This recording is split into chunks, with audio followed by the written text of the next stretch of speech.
Movie की starting एक ऐसे शहर से होती है जहाँ पर अमीर और गरीब लोग एक साथ तो रहते हैं, लेकिन अमीर लोग गरीब लोगों का बिल्कुल साथ नहीं देते। उनके काफी हाई स्टैंडर्ड्स हैं और वो गरीबों को कुछ भी नहीं समझते। ये मूवी इसी शहर में रहने वाले एक आदमी ऑर्थर पर बेस्ड है। वो अपनी मदर के साथ रहा करता था। उसे कॉमेडी बहुत पसंद थी और उसका दिल चाहता था कि वो एक दिन बहुत बड़ा कॉमेडियन बने। उसका आइडियल एक आदमी था जो कि बहुत बड़े कॉमेडी शो को होस्ट करता था। वो कहता था कि मैं भी एक दिन उनके शो में उनके साथ खड़ा होऊंगा। वो इसके लिए बहुत मेहनत किया करता था। फिर एक दिन हम ऑर्थर को देखते हैं जो कि किसी कंपनी की एडवर्टाइजमेंट के लिए एक साइन बोर्ड लेकर एक रोड पर खड़ा होता है कि कुछ शरारती बच्चे वहाँ पर आते हैं और उसे बहुत तंग करके उसका साइन बोर्ड छीन कर भाग जाते हैं। ऑर्थर यहाँ पर जोकर बना होता है। वो उन बच्चों के पीछे भागता है ताकि अपना साइन बोर्ड ले सके, लेकिन वो बच्चे उसे बहुत भगाते हैं और वही साइन बोर्ड उसके मुंह पर मारते हैं, जिससे वो साइन बोर्ड टूट जाता है और उसके बाद फिर वो ऑर्थर को भी बहुत बुरी तरह मारते हैं। ऑर्थर काफी हर्ट होता है और सीधा अपने बॉस के पास जाता है। वो उसे सब कुछ बताता है कि बच्चों ने उसके साथ क्या क्या किया, लेकिन उसका बॉस उल्टा उसे डांट देता है और कहता है कि तुम्हारा दिमाग तो ठीक है,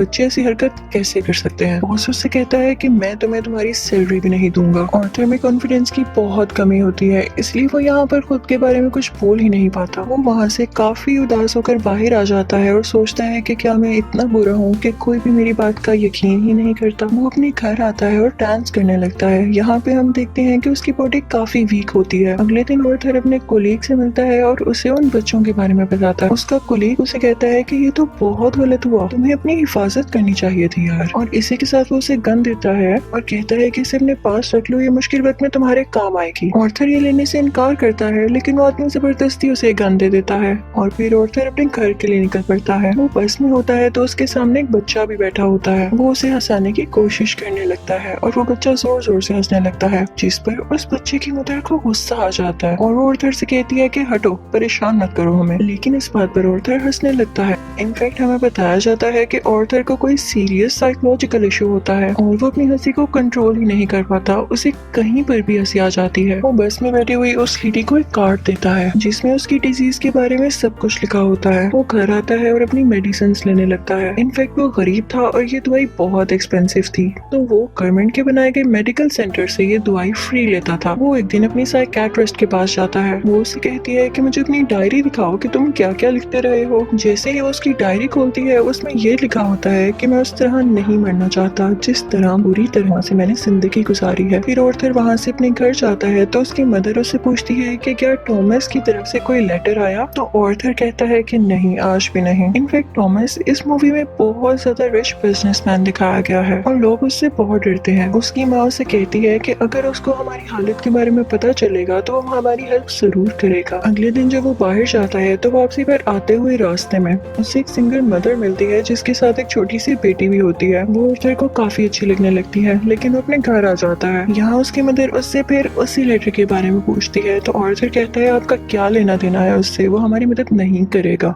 अगले दिन हम देखते हैं कि वो सिंगल लड़की ऑर्थर के घर पर आती है। वो उससे कहती है कि मैं कुछ टाइम से नोट कर रही हूँ कि तुम मेरा पीछा कर रहे हो, जिस पर ऑर्थर उसे कहता है कि हाँ, मुझे तुम अच्छी लगी हो। तो इस पर वो लड़की हंसने लगती है और जल्दी उन दोनों में दोस्ती हो जाती है। ऑर्थर को एक और जगह से जोकर की ऑफर आती है। वो एक चिल्ड्रन हॉस्पिटल होता है और जब ऑर्थर वहाँ पर जाकर डांस कर रहा होता है तो उसकी पॉकेट से वही गन बाहर आकर गिरती है। सब बच्चे डर जाते हैं और स्टाफ हैरान होता है कि इसके पास गन क्या कर रही है। ये बात फैलती है और उसे इस जॉब से भी निकाल दिया जाता है। वो अपने बॉस को कॉल करता है कि ये तो सिर्फ एक टॉय गन है, तो उसका बॉस उसे कहता है कि झूठ मत बोलो, मुझे तुम्हारे कलीग ने सब कुछ बता दिया है कि तुमने खुद उससे गन ली। यहाँ पर ऑर्थर का दिल दोबारा से बहुत दुखता है कि उसके कलीग ने तो उसे जबरदस्ती ये गन दी थी। फिर हम देखते हैं कि ऑर्थर ट्रेन में घर जा रहा होता है और वहाँ पर 3 बिजनेसमैन भी होते हैं जो कि थॉमस वेन के ही आदमी थे। वो ट्रेन में बैठी हुई एक लड़की को छेड़ रहे होते हैं।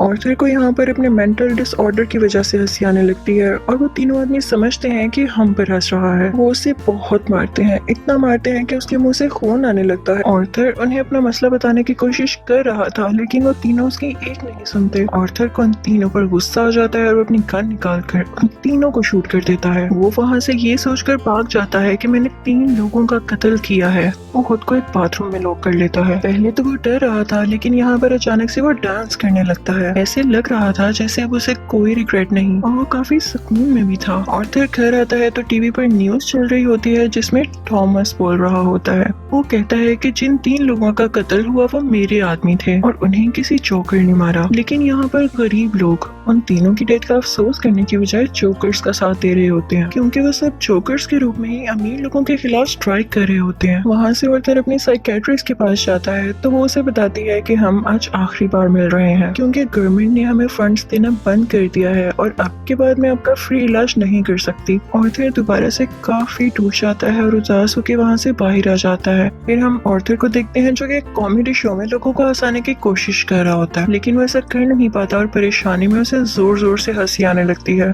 इस वजह से उसका शो खराब हो जाता है और वो घर आ जाता है। घर आने पर उसकी मॉम उसे कहती है कि बेटा ये लेटर टॉमस के लिए पोस्ट कर दो। ऑर्थर जब ये पढ़ता है तो उसे अपनी आंखों पर यकीन ही नहीं आता। वो अपनी मदर के पास जाता है और कहता है आपने मुझसे सब कुछ क्यों छुपाया। उसकी माँ उसे बताती है कि बेटा मैंने जानकर नहीं किया। इनफैक्ट टॉमस और मैं एक दूसरे को पसंद करते थे और इवन शादी भी करना चाहते थे, लेकिन मैं बहुत गरीब थी और वो बहुत अमीर, तो हम सोसाइटी की वजह से शादी नहीं कर सके। ऑर्थर अपने बाप से मिलने के लिए निकल पड़ता है। जब वो वहाँ पर पहुँचता है तो उसके घर के गेट के पीछे टॉमस का अपना बेटा खड़ा होता है। ऑर्थर उसके सामने बच्चों जैसी हरकतें करने लगता है और उसे भी हंसाने की कोशिश करता है, लेकिन तभी वहाँ पर टॉमस का बटलर आ जाता है। वो उस बच्चे से कहता है कि स्ट्रेंजर से बात नहीं करते और ऑर्थर को वहाँ से जाने के लिए कहता है। ऑर्थर उससे कहता है कि मैं सच्चाई से पर्दा हटा कर ही जाऊंगा। मेरी माँ ने टॉमस के यहाँ 30 साल काम किया और वो दोनों एक दूसरे को पसंद भी करते थे और मैं किसी और का नहीं टॉमस का ही बेटा हूँ। जिस पर बटलर उसे कहता है कि तुम भी पागल हो और तुम्हारी माँ भी पागल है। उसने ये स्टोरी अपने पास से बनाई है, उसका टॉमस से कोई लेना देना नहीं है। ये सुनकर ऑर्थर को काफी बुरा लगता है। वो वहाँ से चला जाता है। ऑर्थर जब घर जाता है तो उसे पता चलता है उसकी मॉम को कोई अटैक हुआ है और उन्हें हॉस्पिटल शिफ्ट किया जाता है। ऑर्थर जब बाहर बैठा होता है तो उसके पास 2 पुलिस ऑफिसर्स आते हैं। वो उससे पूछते हैं कि ट्रेन में उस दिन जो 3 आदमी मरे क्या तुम उनको जानते हो। तो ऑर्थर आगे से कहता है नहीं, मुझे क्या पता होगा। उसे पता चलता है कि इन पुलिस ऑफिसर्स ने उसकी माँ से भी सेम क्वेश्चन किया था, जिसकी वजह से उसकी मॉम को अटैक हुआ। वो अंदर अपनी माँ के पास आ जाता है और वहीं पर वो सिंगल मदर भी होती है कि तभी टीवी पर एक न्यूज चलती है और उस पर ऑर्थर का वही फेवरेट टीवी होस्ट होता है, वही कॉमेडियन जिसे ऑर्थर बहुत पसंद किया करता था। वो काफी शौक से उसका शो देखने लगता है, लेकिन देखते ही देखते उसे अपना चेहरा टीवी स्क्रीन पर दिखाया जाता है। बेसिकली ऑर्थर का फेवरेट कॉमेडियन उसका मजाक उड़ा रहा होता है। जब ऑर्थर को एक कॉमेडी शो में हंसी आ गई थी, ये देखकर ऑर्थर काफी टूट जाता है कि मेरा आइडियल मेरा मजाक उड़ा रहा है, इससे तो मुझे इंस्पिरेशन मिली थी। उसे इस सब चीज पर यकीन ही नहीं आ रहा होता। टॉमस घर आता है तो न्यूज चल रही होती है कि शहर के हालात काफी खराब हो गए हैं। गरीब लोग जोकर्स का मास्क पहने सड़कों पर निकल आए हैं और अमीर लोगों के खिलाफ स्ट्राइक कर रहे हैं। इन लोगों में बहुत दुश्मनी बढ़ गई है और ये सारे के सारे टॉमस के खिलाफ हैं। ऑर्थर देखकर काफी खुश होता है कि वो सब के सब लोग जोकर बने हुए थे, यानी क्लाउन्स बने हुए थे। उसे लगता है कि पहली बार उसकी जॉब की या उसकी किसी ने तारीफ की हो। अब जहाँ पर वो गरीब लोग स्ट्राइक कर रहे थे वो एक थिएटर था। उस थिएटर के अंदर अमीर लोग एक मूवी देख रहे थे और वहाँ पर टॉमस भी था। उस स्ट्राइक को रोकने के लिए पुलिस वहाँ पर आ जाती है और उन्हें मना करती है। हर तरफ हलचल मच जाती है और इस चीज का फायदा उठाते हुए ऑर्थर उस थिएटर के अंदर चला जाता है। वो थिएटर के वॉशरूम में जाता है जहाँ पर टॉमस भी आया था। ऑर्थर उसके पास जाता है और पोलाइटली कहता है कि मैं आपका बेटा हूँ, मेरी माँ और आप एक साथ हुआ करते थे, याद करें। थॉमस उसे कहता है कि मैं इस नाम की किसी औरत को नहीं जानता और उसे जोरदार मुक्का मारता है, यानी पंच करता है, जिससे उसकी नाक से बहुत खून आने लगता है। ऑर्थर घर चला जाता है और कुछ टाइम बाद उसे पुलिस की कॉल आती है। वो इनफैक्ट ऑर्थर से भी इन्वेस्टिगेशन करना चाहते थे उस दिन के बारे में जब उन 3 आदमियों का कत्ल हुआ था। और तभी ऑर्थर को ये भी पता चलता है कि जो उसका फेवरेट कॉमेडियन था उसने ऑर्थर को अपने शो में बुलाया है। इनफैक्ट उसने ऑर्थर की जो क्लिप अपने शो में चलाई थी उसकी वजह से उसके शो की रेटिंग काफी बढ़ गई थी, क्योंकि लोगों ने उसको पसंद किया था। वो बहुत खुश हो जाता है और तैयार होकर वहाँ पर जाने के लिए निकल जाता है, लेकिन उसे याद आता है कि टॉमस के बटलर ने कहा था कि मेरी माँ पागल है। तो वो उस मेंटल हॉस्पिटल पर जाता है जहाँ पर उसकी माँ का कभी इलाज हुआ था। वो उन लोगों से अपनी माँ की फाइल मांगता है। वो वहाँ से वो फाइल चुरा कर भाग जाता है। उसमें लिखा हुआ था कि ऑर्थर की माँ का किसी और के साथ रिलेशन था। वो उसे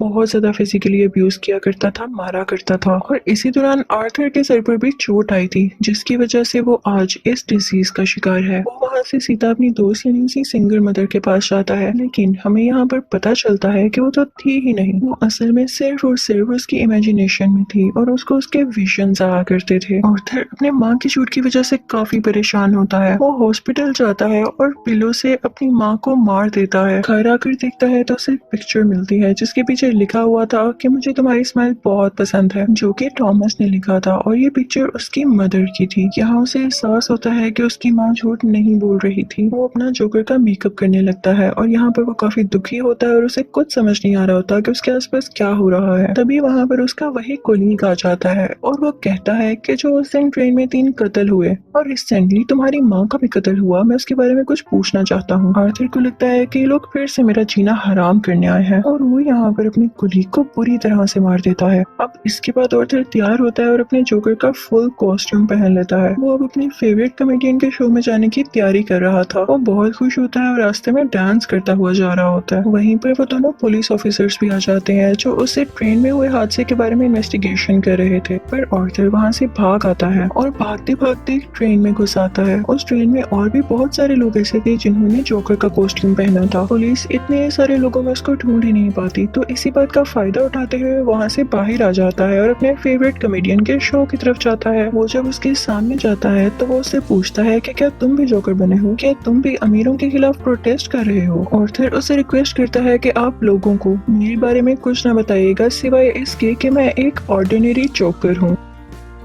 और फिर उनका लाइव शो स्टार्ट हो जाता है। ऑडियंस उन्हें देखकर काफी खुश होती है और इस चीज को काफी एडमायर कर रही होती है। वहाँ पर आर्थर का फेवरेट कॉमेडियन उसे क्वेश्चन करता है कि तुम यहाँ पर जोकर बन के क्यों आए हो। तो जोकर उसे कहता है कि मैं हमेशा खुश रहना चाहता था और मैं लोगों में भी खुशियाँ बांटना चाहता था। लोगों ने मुझे इस गेटअप में पसंद किया तो मैंने सोचा क्यों ना मैं ऐसे ही आ जाऊँ। वो यहाँ पर एक बहुत ज्यादा सरप्राइजिंग बात भी करता है। वो इस लाइव शो में सबके सामने बता देता है कि उस दिन ट्रेन में जो 3 लोग मारे गए उनको मैंने ही मारा है। वो कहता है कि ये सब मैंने आपको इसलिए बताया कि अब तक कितने गरीब मरे, कितने ही ज्यादा अमीर लोगों ने गरीब लोगों को बेदर्दी से कत्ल किया, लेकिन आज तक किसी ने नोटिस किया, किसी ने भी अमीर लोगों के खिलाफ आवाज उठाई या उन गरीब लोगों को याद किया तो मुझे बताएं। और जब मैंने किसी अमीर आदमी को मार दिया तो लोग इतना शोर किस लिए मचा रहे हैं? कि सब इंसान बराबर नहीं होते या अमीर लोगों में कोई और खास बात होती है? वो कहता है कि सोसाइटी बहुत खराब हो चुकी है, वो सिर्फ अपना फायदा सोचती है और अगर आज तुमने मुझे इस शो में बुलाया है तो ये तुम्हारी रहमदिली हरगिज़ नहीं है। तुम्हारे शो की रेटिंग मेरी वजह से बढ़ रही थी इसलिए तुमने ऐसा किया। लेकिन आर्थर का जो फेवरेट कॉमेडियन होता है वो कहता है ऐसी बात हरगिज़ नहीं है। आर्थर को गुस्सा आ जाता है कि तुम अभी भी झूठ बोल रहे हो और इसी के साथ अपनी गन बाहर निकालता है और उसे सबके सामने शूट कर देता है। लोग काफी घबरा जाते हैं और वहाँ से बाहर निकलने लगते हैं, लेकिन आर्थर को हम यहाँ पर काफी कॉन्फिडेंट देखते हैं। वो किसी से नहीं डर रहा होता। पुलिस इस बात पर जोकर यानी आर्थर को अरेस्ट कर लेती है और अपनी गाड़ी में बिठाकर उसे वहाँ से दूर ले जाने लगती है। लेकिन आर्थर रास्ते में देखता है कि उसके बहुत सारे सपोर्टर्स हैं जो उसे सपोर्ट कर रहे हैं। उनमें से कुछ लोग एक एम्बुलेंस में बैठते हैं और उसकी ज्यादा सारी स्पीड करके उस पुलिस कार के साथ टक्कर कर देते हैं, जिसकी वजह से वो पुलिस कार उल्ट जाती है और अब जोकर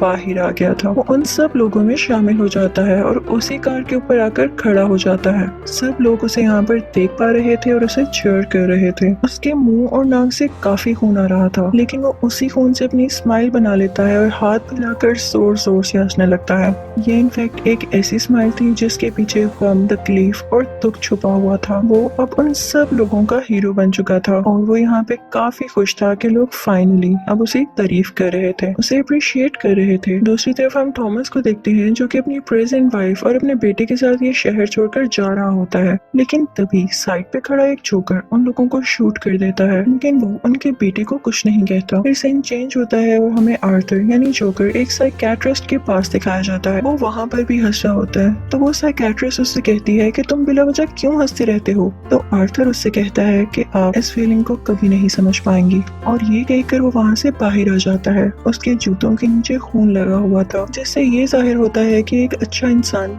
कैसे किसी कातिल में बदल गया। और इस मूवी से हमें ये लेसन भी मिलता है कि जब किसी के साथ बुरा किया जाए तो वो बुरा ना भी हो तो एक ना एक दिन बुरा बन ही जाता है। उसे इतनी अजियत दी गई, इतना टॉर्चर किया गया कि उसके अंदर से वो फीलिंग्स ही खत्म हो गई और अब वो अपनी लाइफ से बिल्कुल सेटिस्फाई था। और इसी के साथ ये मूवी भी एंड हो जाती है। आई होप आपको ये मूवी अच्छी लगी होगी। Thank you for watching.